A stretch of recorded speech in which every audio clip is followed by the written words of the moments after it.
नमस्कार। कार्यक्रम सुशासन सवालको नयाँ अङ्कमा यहाँहरूलाई हार्दिक स्वागत छ।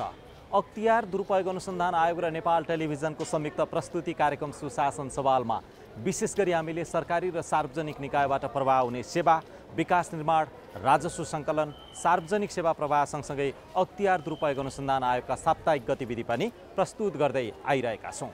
दर्शकवृन्द, आजको श्रृङ्खलामा विशेष गरी सरकारी अस्पतालहरूले प्रवाह गर्ने सेवा कस्तो छ र त्यहाँ सेवाग्राही मैत्री सेवा प्रवाह भइरहेको छ कि छैन र सरकारी अस्पतालमा सुशासन प्रवर्धन र भ्रष्टाचार नियन्त्रणसँग सम्बन्धित कामहरू के कसरी भइरहेका छन् भन्ने विषयवस्तु समावेश गर्न गइरहेका छौँ।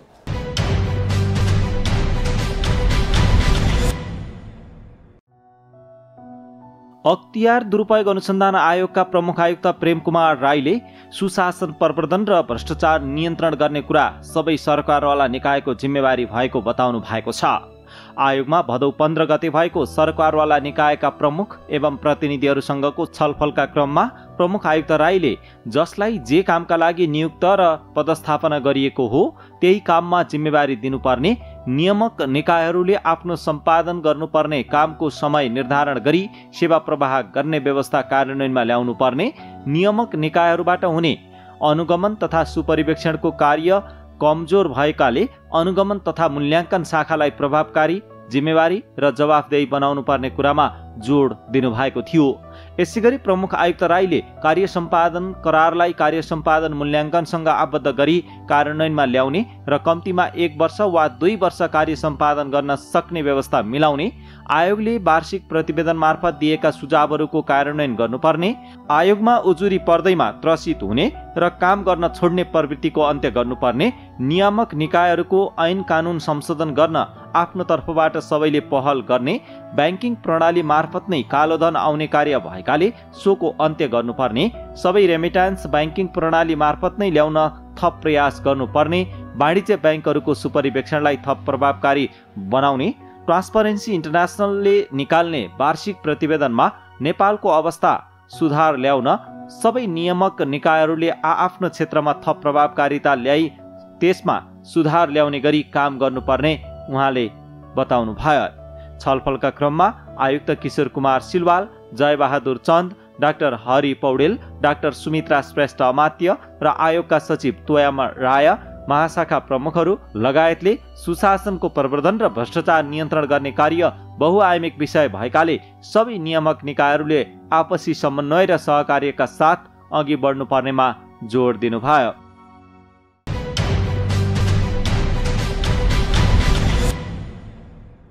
सरकारी अस्पतालको सेवा प्रवाहमा ढिलासुस्ती भयो र सेवाग्राहीले समयमै सेवा पाएनन् भन्ने गुनासो आजको होइन।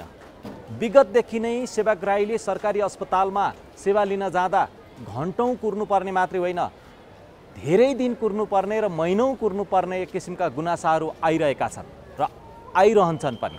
यस्ता गुनासाहरूलाई सम्बोधन गर्दै सेवाग्राहीलाई छिटो, छरितो र पारदर्शी सेवा प्रवाहमा सरकारी अस्पतालहरूले के कसरी काम गर्न सक्छन्, त्यस्तै गरेर सरकारी अस्पतालमा हुने अनियमितता कसरी कम गर्न सकिन्छ, त्यो कुनै सामग्री किन्दा होस् अथवा त्यो कुनै खर्चको बिल भरपाई बनाउँदा होस्, त्यहाँ हुने अनियमितता के गरेर अन्त्य गर्न सकिन्छ, आज हामी यिनै विषयवस्तुमा कुराकानी गर्न गइरहेका छौँ।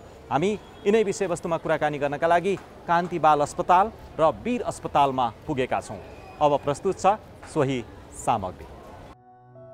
सरकारी र सार्वजनिक निकायबाट प्रवाह हुने सेवा र विकास निर्माणमा हुने अनियमितता, ढिलासुस्ती र कमी हुन नसकेको गुनासो चौतर्फी आइरहेका छन्। यस्तै स्वास्थ्य सेवा प्रवाह गरिरहेका सरकारी अस्पतालहरूले प्रदान गर्ने सेवा र खरिद गर्ने उपकरण तथा भवन निर्माण लगायतका काममा नागरिकको गुनासो बढिरहेको छ। कतिपय अस्पतालमा उपकरण खरिद गर्दा अनियमितता भएको, सेवा प्रवाहमा प्रभावकारिता ल्याउन नसकेको, सेवाग्राहीले प्राप्त गर्ने साधारण सेवा सुविधा समेत पाउन नसकेको गुनासो आइरहेका छन्। यसै विषयमा हामी कार्यक्रम सुशासन सवाल निर्माणका क्रममा कान्ति बाल अस्पताल पुगेका छौँ। हामी पुग्दा सेवाग्राहीको चाप बढिरहेको थियो। सेवाग्राही आफ्ना बिरामीको उपचारका लागि पर्खिरहेका थिए भने कतिपयको उपचार भइरहेको थियो। यसै बीचमा हामीले केही बिरामीका आफन्तहरूलाई भेटेर कान्ति बाल अस्पतालको सेवा प्रवाहका बारेमा बुझ्ने प्रयास गरेका छौँ। सेवाग्राहीका गुनासो विभिन्न प्रकारको आएको छ। कतिपयले सेवा लिन सहज भएको बताए पनि कतिपयले भने लामो समय कुर्नुपर्ने, भर्ना नपाउने लगायतको अवस्था रहेको गुनासो हामीसँग व्यक्त गर्नु भएको छ। सुरुमा म आएँ, अब त्यहाँ कुपन लिएँ होइन, कुपन लिएर आएर बसेको 2 घन्टा भयो, पुरा पालो आएकै छैन, अझै पनि टाइम चाहिँ एकदम लाग्ने रहेछ। भिडभाड निकै छ, अहिले बिरामीहरूको बढ्दो चाप धेरै छ। अब अलिकति अहिले डर लाग्दै समय छ बच्चाहरूलाई लिएर आउन पनि हस्पिटलतिर। कान्तिमा त अब म खासै टिचिङमै गइरहने हो, कान्तिमा चाहिँ अहिले आउनु थालेको अहिले रेगुलर जस्तो 2-4 चोटि भयो, तर भिडभाड चाहिँ छ एकदमै। यो हस्पिटल यस्तो बनोस्, यो सबैको एउटा बच्चाहरूको एउटा जीवन दान पनि दिने चाहिँ हस्पिटल भएको कारणले गर्दाखेरि जोसुकै अब म त सिफारिस लगाउन सक्षम थिएँ, सिफारिस लगाएँ, मेरो बच्चालाई त्यसरी बचाएँ होइन। मेरो बच्चा बाँच्दै गर्दा तपाईँको सयौँ बच्चाहरू यहाँबाट चाहिँ मृत अवस्थामा बाहिर गएको देखेँ मैले होइन। त्यसमा म एकदम रोएँ पनि म होइन देखेर होइन। म चाहिँ के अरे मेरो बच्चालाई यसरी चाहिँ बचाइरहँदाखेरि मेरो बच्चा बाँचेको म एक साइडमा खुसी हुँदै गर्दा अर्को साइडमा चाहिँ जो ती बच्चाहरू चाहिँ त्यसरी चाहिँ होइन अल्पायुमै गएको देखेँ होइन। यो जुन व्यवस्था छ, यो व्यवस्थाले गर्दाखेरि एकदमै दुःखी छु म भित्र। अहिले पनि म रोइरहेको छु भन्दाखेरि होइन, मेरो आँसु मात्रै आएको छैन होइन। क्षेत्रबाट हुन्छ, कुन निकायबाट हुन्छ, कसरी हुन्छ, सबै नागरिकले बराबर सेवा सुविधा पाउने लागेको हस्पिटल यो बनोस्, कान्ति हस्पिटल बनोस् भन्ने चाहिँ म चाहन्छु। अहिले अब नभएको कुरो गर्नु भएन होइन।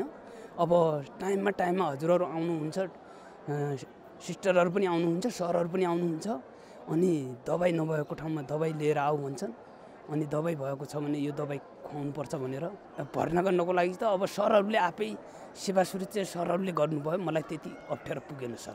म यहाँ आउँदा 3 हप्ता भइसक्यो। 1 हप्ता यता माथि बरेन्डामा बसेँ, 1 हप्ता माथि टिचिङमा बसेँ। आजभोलि भर्खर भर्ना गरिया छन् सर। 4-5 दिन भयो भर्ना गरिया। अस्पतालमा रहेका भौतिक स्रोत साधनको उचित व्यवस्थापन र मर्मत समार गर्न नसकेको प्रति कतिपय सेवाग्राहीले हामी समक्ष गुनासो गर्नु भएको छ। मलाई टोइलेट लागेर बाथरुम जाँदाखेरि तपाईँको चुकुल समातेर बस्नुपर्ने अवस्था थियो भनेको। बाथरुममा तपाईँको टोइलेट जाँदाखेरि चुकुल समातेर बस्नुपर्ने भनेको। अब हात धुनु पऱ्यो भने साबुन थिएन। म साबुन खोज्दा गएर भेटाइन, पर बाहिर गएर साबुन बाहिरको क्यान्टिनमा गएर धोएर आएँ भनेपछि त्यो स्थिति भनेको चाहिँ नर्मली हस्पिटलको लागि चाहिँ नाजुकै भन्नु चाहिँ। अब व्यवस्थापन कसले गर्ने हो, कसरी गरिरहेछन्, बाहिरपट्टि विरोधको मैले बोर्डहरू देखेँ होइन। त्यो विरोध के का लागि हो, त्यसको सुनाइ हुन्छ हुँदैन, त्यो चाहिँ भनेको हामीले अब हामी त आउँछौँ, रेगुलर आइने कुरा हुँदैन, रेगुलर देखिने कुराहरू हुँदैनन्।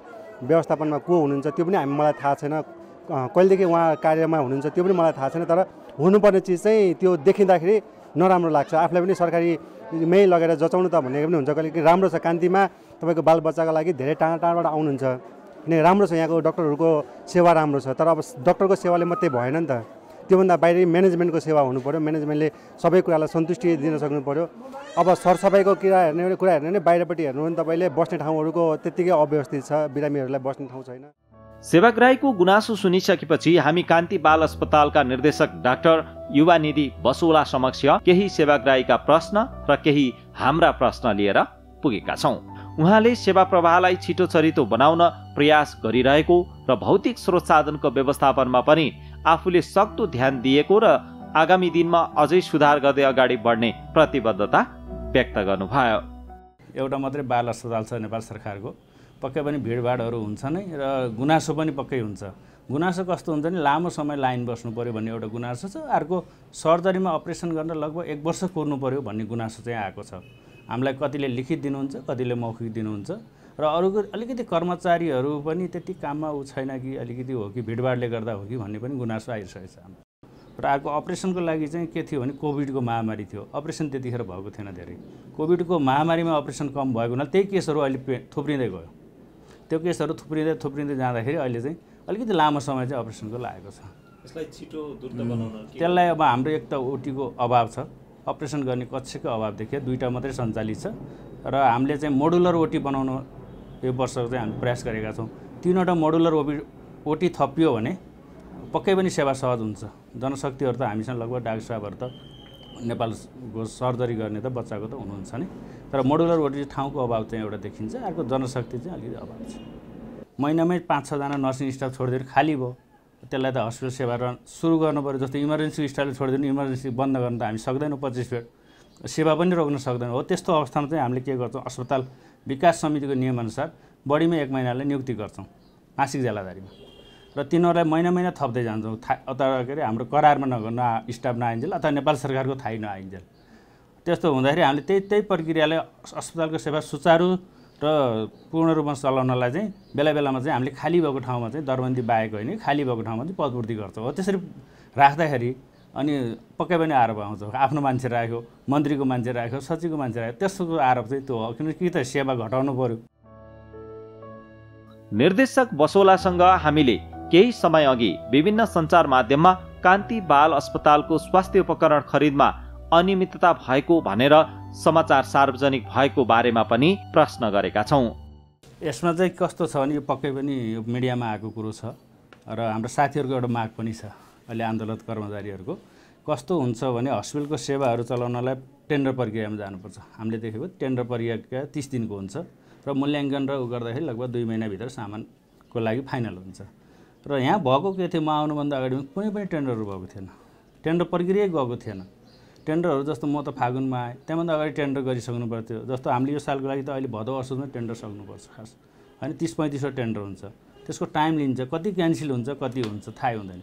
र त्यस्तो भएको हुनाले लास्टमा सुरु भएको हुनाले र हाम्रो बजेट हामीसँग हुने फ्रिज हुने र हाम्रो कार्यालय जुन अधिकार छ कार्यालय प्रमुखको अथवा निर्देशकको बढीमा 10 लाखसम्म एउटा सामान किन्न सक्ने अधिकार छ। हो त्यो अनुसार हामीले सेवा जस्तो ल्याबको प्रमुखहरूले यो मिसिनले गर्दै सेवा बढ्छ भनेर उहाँहरूले माग अनुसार अनि हामीले मिसिनको चाहिँ त्यसरी चाहिँ किनेको हुनाले त्यही कुराको चाहिँ उहाँहरूले गरेको हो। के थियो यो खास अलिकति? यो चाहिँ कस्तो थियो भने यो किलिया मिसिन भन्ने हुन्छ, तर त्यसले गर्दा त इम्युनोलोजिकल टेस्ट हुन्छ हाम्रो रगतहरू जाँच्ने, छिटो रिपोर्ट दिने हो, 2-3 घन्टामा रिपोर्ट आओस् भन्ने एउटा मिसिन हामीसँग सञ्चालित थियो जम्मा। त्यो इनकेस बिग्रियो भने हाम्रो सेवा सबै ठप्प हुन्थ्यो।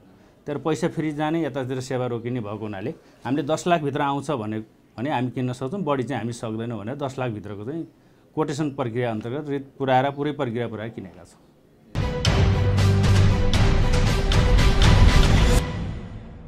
दर्शकवृन्द, कान्ति बाल अस्पतालको सेवा प्रवाहको अवस्था, भ्रष्टाचार नियन्त्रण र सुशासन प्रवर्धनका लागि भए गरेका प्रयास र पहलका बारेमा यो जानकारीपछि हामी वीर अस्पताल आइपुगेका छौँ। आज हामीले विशेष गरी अस्पतालको सेवा प्रवाहका विषयमा र अस्पतालमा हुने विभिन्न गतिविधिहरूमा सुशासन प्रवर्धन र भ्रष्टाचार नियन्त्रण कसरी भइरहेको छ भन्ने विषयमा सामग्रीहरू प्रस्तुत गरिरहेका छौँ। यसै सन्दर्भमा वीर अस्पतालले सेवा प्रवाहलाई छिटो, छरितो र पारदर्शी कसरी बनाइरहेको छ, त्यस्तै गरेर वीर अस्पतालमा सुशासन प्रवर्धन र भ्रष्टाचार नियन्त्रणका विषयमा के कस्ता प्रयास र पहलहरू भएका छन् अब हामी प्रस्तुत गर्न गइरहेका छौँ। सोही सामग्री र यसमा सेवाग्राहीका केही आवाज पनि रहेका छन्। देशको सबैभन्दा पुरानो र ठूलो अस्पताल समेत रहेको वीर अस्पताल पुग्दा बिरामीको चाप उस्तै थियो।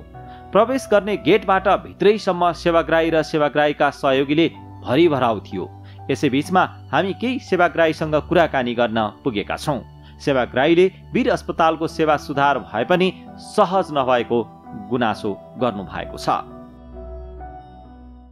यहाँको सिस्टम चाहिँ मलाई खासै त्यति मन परेन, किनभने हाम्रो मम्मीले बिमा बनाएर ल्याउनु भएको बिमामा पनि अब यङ जेङ्गुरेलाई पनि एकै खालको लाइन भयो, बुढाबुढीलाई पनि एकै लाइन भयो र यहाँ कर्मचारी पनि मलाई कमी मात्र देखियो।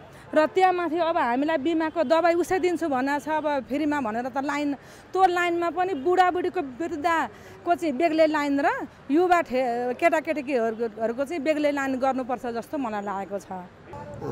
म यो धेरै बिमार भएर अनि यहाँ बोकिएर आएको अहिले हिँड्ने अलिअलि हिँड्नु भयो अनि यस्तै हो। अब काम राम्रोसँग गरेका छन् यहाँ अब आजसम्मलाई, भोलिदेखि के हो कसो थाहा छैन। सेवाहरू त राम्रै छ, तर कति कर्मचारीहरू चाहिँ एकदम रुड बोलीहरू गर्नुहुन्छ होइन, रिसाउनुहुन्छ अनि हामीलाई त थाहा हुँदैन नि त, कति नयाँ भर्खर आएको हुन्छ थाहा हुँदैन, तर पनि उहाँहरू चाहिँ झर्केर बोलिदिने, हामी आफै आफ्नो बिरामीको टेन्सनले कस्तो भइरहेको हुन्छ उनीहरूले झन् टेन्सन थपिदिने, त्यस्तोहरू कतिपय समय त्यस्तो हुन्छ। कतिपयले स्वास्थ्य बिमाको रकम पाउन नसकेको बताएका छन् भने कतिपयले आफ्नो सुविधा पाउने कागजात नै कर्मचारीहरूले हराइदिने गरेको गुनासो समेत गरेका छन्। हप्ता दिन जति धाएँ अनि माथिबाट यहाँ बिमा गर भनेर यहाँ पठाएको थियो, यहाँ टिकटै लुकाए, दिँदै दिएनन्। यो भित्रबाट चाहिँ टिकटै ग्याप गरेँ, अर्को काटेँ। त्यहाँबाट अनि आँखा हस्पिटलमा पठाएको थियो, यहीँ भित्र आँखा म सक्दिनँ भने के लेखेँ, जसकै लेखा नि तिमीले लेखा ठाउँमा जाने होइन भने तिलगङ्गा कि थापाथली यहाँ गएर अपरेसन गर भन्दा पनि त्यो डक्टरले आँखा मेरो 2टै अपरेसन गरेका हुन्। अन्त यस्तो डक्टर भेटाएको थिइनँ, यहाँ आँखा हेर्ने डक्टर यस्तो भेटाएँ। अब वीर हस्पिटलको सबै कुरो राम्रो छ, डक्टरहरूदेखि लिएर कर्मचारीहरू पनि ठिकै हो होइन। तर मेन यहाँ के छ भने औषधि व्यवस्था चाहिँ एकदमै गाह्रो छ। अब औषधि लिनु गयो भने 3तिर 4तिर देखाइदिन्छ, त्यो बनाएर ल्याए एकतिर बन्द हुन्छ, अर्कोतिर गयो डक्टर हुँदैन, त्यो चाहिँ अलिकति गाह्रो छ। अनि औषधि लिनको लागि चाहिँ जुन सस्तो औषधि चाहिँ पाइन्छ, जुन अलिकति महँगो अब डायलिसिसवाला त अलिकति महँगै हुन्छ नि, त्यो चाहिँ औषधि पाइँदैन। स्वास्थ्य बिमा गरेको छ, त्यही भएर गयो, दिनभरि आयो, केही काम हुँदैन, अनि त्यहाँ लाइन बस्यो, लाइन बस्दा अब बिरामी मान्छेलाई त गाह्रो हुन्छ। त्यो भएकोले अलिकति स्वास्थ्य बिमापट्टि चाहिँ अलिकति सरकारले ध्यान दिनु पर्यो भन्ने चाहिँ मेरो भनाइ हो। सेवाग्राहीका कुरा सुनिसकेपछि हामी वीर अस्पतालका निर्देशक डाक्टर भूपेन्द्र बस्नेत समक्ष पुगेका छौँ। बस्नेतसँग वीर अस्पतालमा अपरेसनका लागि 6 देखि 1 वर्षसम्म पालो कुर्नुपर्ने, टिकट सहजै पाउन नसकिने, सेवा लिन असहज भएको गुनासोलाई कसरी सम्बोधन गर्नुहुन्छ भनेर हामीले प्रश्न गरेका छौँ। हाम्रो सेवाग्राही चाहिँ काठमाडौँबाट मात्र होइन, देशको सबै ठाउँबाट आउनुहुन्छ। अब त्यो सेवाग्राहीको सुविधालाई हेरेर सुविधालाई दिनलाई हामीले विभिन्न कामहरू गरेका छौँ। जस्तै हामीले सेवाग्राही पहिले आउने भनेको टिकट काट्नुपर्छ। टिकट काट्ने ठाउँमा हामीले टोकन सिस्टम राखेका छौँ ताकि उहाँहरू लाइनमा उभिनु नपरोस् भनेर। टोकन सिस्टममा पनि हामीले 6वटा विन्डोमा 6वटा हामीसँग टिकट काट्ने ठाउँ छ। त्यसमा एउटा टिकट काट्ने ठाउँ चाहिँ हामीले वृद्धको लागि, अपाङ्ग, रिफरल भएका भनौँ न डिफ्रेन्टली एबल मान्छेहरू, रिफरल बाहिरबाट आएका होइन, ज्येष्ठ नागरिक यस्तोलाई छुट्याएका छौँ। र 5वटा विन्डोबाट चाहिँ हामी रेगुलर टिकट काट्छौँ। जुन टिकट चाहिँ पहिले टोकन लिएर उहाँहरू लाइनमा बस्नुहुन्छ। दिनमा नै हाम्रो 2000देखि 2400 पेसेन्टहरू आइराख्नु भएको छ। अब कति पेसेन्टहरू अब ओपिडी हुन्छ, कतिको अपरेसन हुन्छ। तर अपरेसनको लाइन खास गरी अब सर्जिकल डिपार्टमेन्टहरूमा 3-4 महिनाको छ, युरोलोजीमा 6-7 महिनाको लाइन हुन्छ। 1 वर्ष त कटेर त्यस्तो छैन। अब त्यसको लागि हामीले अपरेसनको डेटलाई नै दिनलाई नै बढाइरहेका छौँ। जस्तै न्युरो सर्जरीमा अहिले 4 दिन अपरेसन हुन्थ्यो, अहिले थपेर 5 दिन भयो, हामी 6 दिन बनाउन लागिरहेका छौँ। न्युरो सर्जरीमा पनि अलिक कुर्नुपर्ने हुन्छ, किनभने एक दिनमा 1-2टा बिरामीको मात्रै अपरेसन हुन्छ, लामो अपरेसन गर्न सकिँदैन। युरोलोजीमा पनि अलिकति धेरै क्यु भएको भएर त्यसको अपरेसनको डेट नम्बर अफ ओटी बढाउन खोजिराखेका छौँ। यो नयाँ भवनमा अब अपरेसनका केही सामानहरू, उपकरणहरू खरिद गरेका छौँ, त्यो जडानका प्रक्रियामा छन्। त्यसपछि हामी यो अपरेसनको डेट 6 महिना हुनेलाई हामी 3 महिनामा झार्छौँ र 3 महिना हुनेलाई हामी 3 हप्तामा झार्छौँ। त्यो हिसाबले हामीले काम गरिरहेका छौँ। वीर अस्पतालमा रहेका उपकरण प्रयोग हुन नसकेको, गरिब तथा विपन्न उपचार कोषको रकम सदुपयोग हुन नसकेको लगायतका विषयमा समेत गुनासोहरू सेवाग्राहीले गरेको बारेमा पनि हामीले उहाँलाई सोधेका छौँ। वास्तवमा वीर अस्पतालमा आउने मेजोरिटी 99% मान्छेहरू चाहिँ गरिबै छन्। केही मान्छेहरू गरिब छन्, वीर अस्पतालमा सस्तो हुन्छ भनेर आएका हुन्छन्। स्तरीय त हुन्छ नै, यहाँको लेभलको चिकित्सक बाहिर कमै छन् है। अब केही मान्छेहरू प्राइभेटमा उपचार गर्छन्, पैसा सिद्धेर पनि यहाँ आउँछन्। अब हाम्रोमा यहाँ सामाजिक सेवा इकाइ छ। सामाजिक सेवा इकाइमा हाम्रा सहजकर्ताहरू हुनुहुन्छ। हामीले सामाजिक सेवा इकाइमा एउटा फर्म डेभलप गरेका छौँ। त्यहाँ उहाँहरूले फर्म भर्नुहुन्छ। उहाँहरूको स्ट्याटस अनुसार सामाजिक सेवा इकाइले चाहिँ कति % चाहिँ निःशुल्क गरिदिने हो भनेर त्यो रिकमेन्ड गर्छ, त्यो चाहिँ अस्पतालले गर्छ। हामीले केही बिरामीहरूको त आइसियुमा 2 लाख 3 लाखको पनि फ्री गरेर ट्रिटमेन्ट गरेर पठाएको छौँ। जस्तै केही दिन पहिले पश्चिम पहाडको एकजना बिरामी हुनुहुन्थ्यो, उहाँको बिरामी 1 महिना आइसियुमा बसेछ, उहाँलाई 3 लाख तिर्नुपर्ने हुन्छ। उहाँले आएर यहाँ हामीलाई भन्नुभयो कि हामी 3 लाख त मैले मेरो घर जग्गा श्री सम्पत्ति मलाई बेचे पनि आउँदैन डाक्टर साहब, म त अब केही गर्नै सक्दिनँ, मेरो बिरामी कसरी लाने भनेर उहाँले भन्नुभयो। हामीले यसो कुरा बुझ्यौँ, वास्तवमा हो रहेछ। हामीले उहाँलाई निःशुल्क गरेर पठायौँ। हामीलाई केमा खुसी छ भने हामीलाई चाहिएको सामान जनशक्ति पैसा त नेपाल सरकारले दिएकै छ, तर हामीले एकजना दूरदराजको बिरामीको ज्यान बचाएर पठाउन सक्यौँ, त्यसमै हामी खुसी छौँ। र हामीले मेजोरिटी बिरामीहरूको त निःशुल्कै उपचार गर्छौँ। यो वर्ष गत वर्षको 1 वर्षमा हामीले 4,33,000 बिरामीको ओपिडीमा उपचार गऱ्यौँ। त्यो 4,33,000 मा 81,000 बिरामीलाई हामीले निःशुल्क उपचार गरेर पठाएको छौँ। त्यो हामीसँग डेटा नै छ।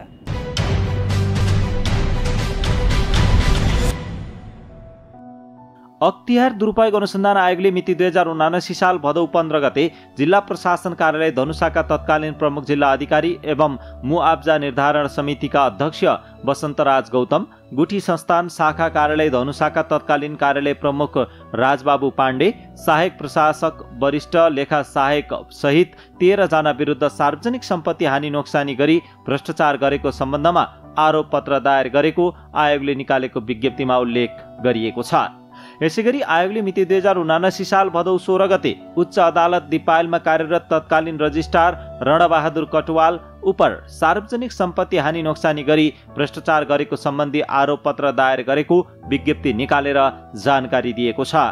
यसैगरी आयोगले मिति 2079 साल भदौ 17 गते भू तथा जलाधार कार्यालय जुम्लाका तत्कालीन कार्यालय प्रमुख शेरबहादुर श्रेष्ठ, सब इन्जिनियर, वडाध्यक्ष र उपभोक्ता समितिका अध्यक्ष सहित 6 जना विरुद्ध आरोप पत्र दायर गरेको आयोगले विज्ञप्ति निकालेर उल्लेख गरेको छ। यसैगरी आयोगले मिति 2079 साल भदौ 19 गते बागलुङ नगरपालिका नगर कार्यपालिकाको कार्यालयका तत्कालीन उपप्रमुख सुरेन्द्र खड्का, प्रमुख प्रशासकीय अधिकृत, वडाध्यक्ष सहित 5 जना विरुद्ध विशेष अदालतमा आरोप पत्र दायर गरेको विज्ञप्ति निकालेर जानकारी दिएको छ।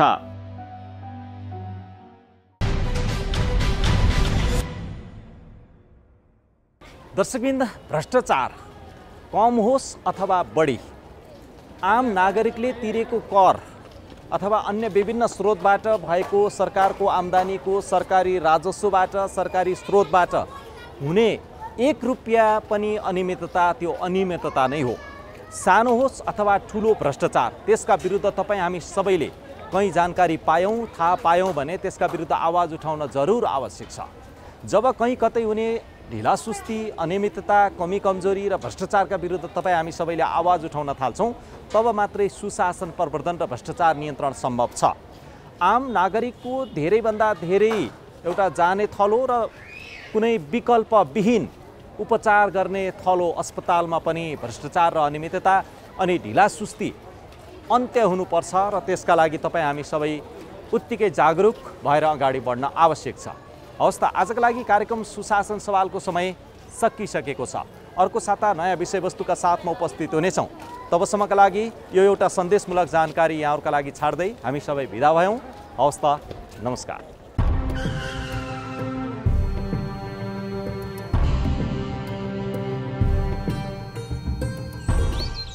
यहाँको पुजारी को हुनुहुन्छ? मैले चिनी यहाँलाई। यो टिनको छाना फेरेर पित्तलको राख्ने, गजुरमा सुनको जलप राख्ने 4-5 करोड जति लाग्छ, त्यो सब उहाँले दिबक्सिन्छ। तपाईले ठेक्कामा निर्माण गर्नुभएको सरकारी भवनहरू चर्किसके, पुलहरू बन्दाबन्दै भत्किसके, सडकहरू बन्दाबन्दै खाल्टाखुल्टु भइसके, देशका संरचनाहरू पनि त यो मन्दिर जस्तै पवित्र हुन् नि। त्यसरी कमाएको पैसाले हामी यो मन्दिर बनाउन दिँदैनौँ। छ्या, कस्तो खालको टुप्प्या पुजारी रहेछ भने। जाउँ हामी पूजा गरौँ।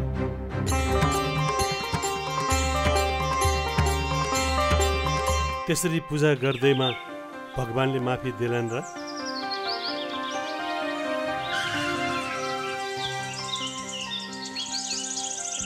तपाईहरूलाई त मैले चिनिन नि। हामी अख्तियार दुरुपयोग अनुसन्धान आयोगबाट तपाईसँग केही कुरा सोध्नुपर्ने भएकोले तपाईँ हामीसँग हिँड्नुहोला। हजुर, दाइलाई फोन लगाइसौँ। उता गएर कुरा गर्न मिल्छ, तपाईँ हामीसँग हिँड्नुहोस्।